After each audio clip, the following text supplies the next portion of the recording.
नेताओं और उनके चाणवाणों ने तो जमीनें घूली ही, लेकिन प्रदेश के आईएएस अधिकारियों ने भी खूब जमीनें सपोड़ी और आज भी सपोड़ रहे हैं।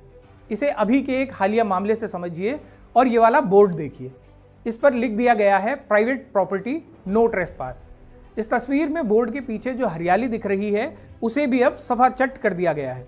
इसमें 1 दशक से पुराने फलदार पेड़ भी थे जिन्हें रातों रात निपटा दिया गया। ये जमीन देहरादून के एक पॉश इलाके में है जिसकी कीमत करोड़ों रुपए में बताई जाती है। इसकी कहानी यूं है कि राज्य बनने के बाद यहाँ के अधिकारियों के लिए कई कॉलोनियां बनाई जाने लगी। उन्हीं में से एक कॉलोनी ये भी थी जहां अधिकारियों के लिए सरकारी आवास बनाए गए। इसी कॉलोनी में एक प्लॉट था जिसमें पार्क बनाया गया और एमडीडीए ने यानी मसूरी देहरादून विकास प्राधिकरण ने पार्क बनाने के लिए बाकायदा प्लॉट का भरान किया, फेंसिंग करवाई और कुछ पेड़ भी लगवाए। लेकिन ये प्लॉट इतनी पते की जगह पर था कि कई अधिकारियों की कुटक इस पर शुरू से लगी रही। साल बीतते गए और इस दौरान प्लॉट में लगाए गए फलदार पेड़ों ने आम, लीची और जामुन जैसे फल देना शुरू भी कर दिया। लेकिन 2024 आते आते एक रिटायर्ड आईएएस अधिकारी इस पार्क को अपने नाम करवाने में सफल हो गए। उनके लिए अर्बन प्लानिंग विभाग के एक बड़े अधिकारी ने फील्डिंग लगाई और एमडीडीए को मार्क करते हुए लिखा कि उक्त plot retired IAS Shukla ji को दे दिया जाए। एमडीडीए ने भी तुरंत हुक्म की तामील की और वो प्लॉट जिसे पार्क बनाया जा चुका था शुक्ला जी के नाम कर दिया गया। जिस प्लॉट का मार्केट रेट करोड़ों में था उसे सिर्फ 40 लाख में शुक्ला जी को दे दिया गया।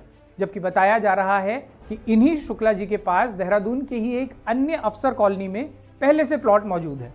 शुक्ला जी को प्लॉट मिला तो उन्होंने तुरंत यहाँ लगे पेड़ ठिकाने लगवाए और अपने नाम का बोर्ड यहाँ थरपा दिया। एमडीडीए की जो जमीन एक पार्क के रूप में दर्ज थी उसे रातों रात पार्क से आवासीय बनाकर बेच दिया गया। खरीदने वाले ने भी रातों रात पार्क के मवासी घाम लगाते हुए 1 दशक से ज्यादा पुराने पेड़ों को निपटा दिया और कहीं कोई हलचल तक नहीं हुई। और धामी जी बल इस दौरान मजबूत भू कानून लाने के लिए मुंड कपाल एक किए हुए हैं। इस प्रकरण को आप भात के उस एक दाने की तरह देख सकते हैं जिसे पतेड़कर अंदाजा लग जाता है कि भात कितना पका है। ऐसे सैकड़ों मामले हैं जिनमें अधिकारियों और नेताओं ने मिलकर इस पूरे राज्य को ही पतेड़ कर रख दिया है। एक्स्ट्रा कवर के पिछले कुछ एपिसोड्स में हमने आपको जमीनों की लूट के वो मामले भी बताए थे जिनमें सैकड़ों करोड़ की जमीनें एक साथ ही निपटा दी गई। लेकिन आज हमने जिस मामले का जिक्र किया है वो इसलिए जरूरी है क्योंकि ऐसे मामले अक्सर नजरअंदाज कर दिए जाते हैं, जबकि एक एक कर अगर ऐसे मामलों की पड़ताल की जाए तो साफ दिखता है कि रेवड़ी की तरह बांटी गई प्रदेश की जमीनों की असल लूट इसी फुटकर तरीके से हुई है।